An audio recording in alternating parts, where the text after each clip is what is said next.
Today, our tester Christoph Bauer is taking a ride in the American sports car, the Chevrolet Corvette.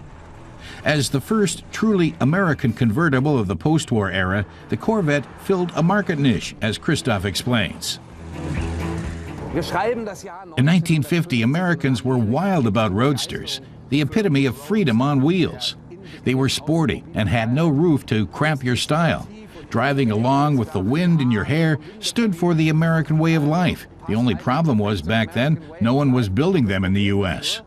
Dass zu dieser Zeit in den USA keiner Roadster baut.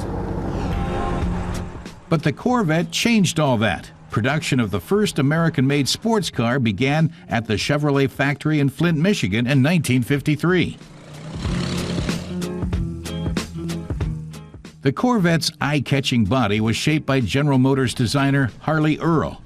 This Chevy model was also the world's first mass-produced car to feature a fiberglass body. Christoph says that after its debut in 1953, the Corvette sold like hotcakes. GM couldn't keep up with demand. The company had little experience working with this new material, fiberglass, so everything took much longer than planned. In addition to the long delivery times, the Corvette was also overpriced, selling for close to $3,000 US. And it used Chevrolet's famous stove-bolt straight-six engine. But this engine, which dated from 1930, proved completely unfit for a sports car.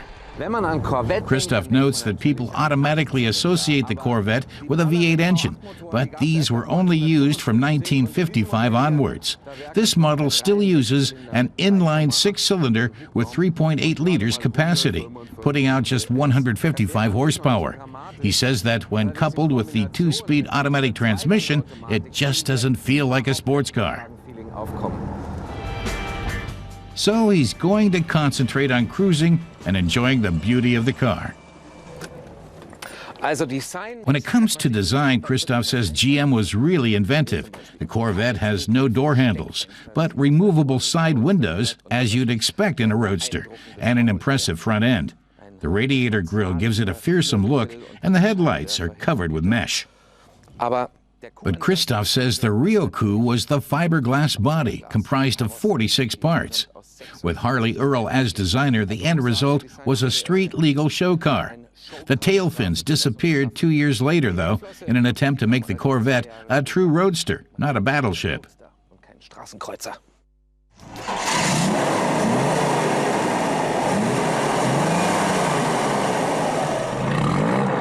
This huge, straight-six engine made from cast iron would probably be better suited to powering a steamship. The handling of the first-generation Corvettes left a little to be desired, too. Christoph explains that the name Corvette was taken from a small and highly maneuverable warship. And that borrowed name suits the car to a T, he says, because its capricious handling means drivers have to take great care to stay solid in the turns. Building sophisticated suspensions and refined engines weren't exactly American car makers' strengths in those days. So the first Corvette was neither fast nor much fun to drive. That sounds like it would be the death knell for most convertibles. But Christoph says the Corvette's lovely. Just look at this interior. The curving dashboard, beautiful instruments, and stunning panorama windows. Of course, they could have made it a bit bigger and taller. If you're over 1.85 meters tall, you look over the windshield and have the wind in your face. Even if the first Corvettes needed some adjustments and fine-tuning, that's all forgotten once you feel the wind in your hair.